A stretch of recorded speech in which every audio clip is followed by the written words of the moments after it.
Hi, my name's Tom Mason and welcome to another Life in the Wild video blog for Wex Photographic.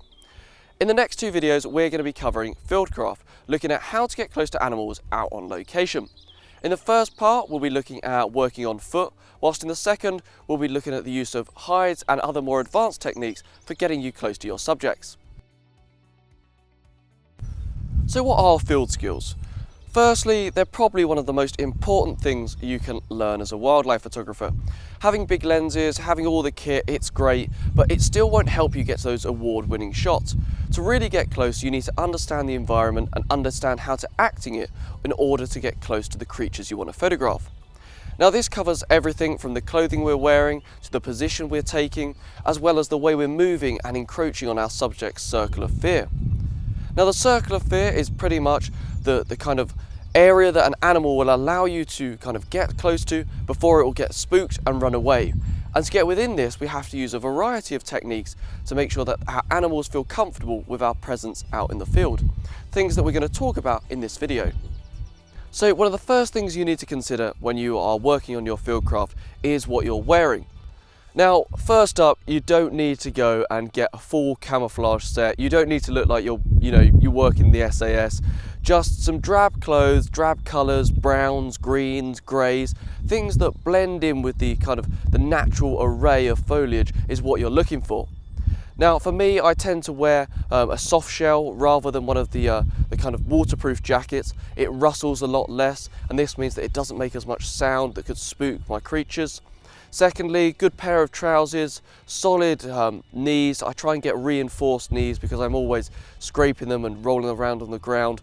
Nicely padded because it's just a lot more comfortable. And then finish that off with a good set of boots or wellies, something that's going to keep your feet dry and you're sturdy when you're walking. Is a perfect setup for when you're working out in the field. So one of the main considerations when you are working with different subjects is that they're going to be spooked by your outline. Now, standing up, you're a very obvious human shape, and this means that most creatures are going to easily put that as danger and run away. One of the easiest things you can do is just simply change that, get down a lot lower, and immediately I'm a smaller impact on my environment. You've also changed the length of your shadow, meaning you're again casting less of an impact in where you're trying to work. This means your subjects will be less likely to get spooked and you can get nearer towards their circle of fear. To expand on the thoughts about outline, you can really use natural structures like trees to help you blend into the environment. As you can see here with my human form against the skyline, I'm a very obvious shape to my subjects. Whereas if I simply just move in front of the tree, get down low in front of it, the natural shape of the tree breaks up my outline, making me blend into my environment a lot better. Now, of course, when you're working with wildlife, most of the time you're going to want to be able to get closer, and that's going to mean that you're going to need to move. Now, this is going to require you to kind of use your brain, look at the environment, the context, and see how best to approach your subjects. Now, where I'm standing here, I've got a couple of options. I could easily go over to this side using the bushes here to provide a way for me to get close. Or, of course, what I would probably do in this instance is use this ditch. My form is completely different to how I was. I can get down lower, I'm less of an impact in my environment, and I can creep along here to get close to my subjects. Of course, if you don't have any natural obstacles or things you can use to your advantage, just simply getting down low and crawling rather than walking is a great way to reduce your impact and get close to your subjects.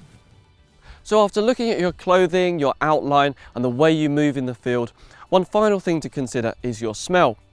Now, it's especially important if you're working with mammals. They're going to pick that scent up and be off before you get anywhere close to them. Make sure you're moving into the wind with the wind on your face, and that's really going to help you get closer to that circle of fear. That's it for our first part in our field skills techniques. Join us again soon for the second part and another Life in the Wild video blog.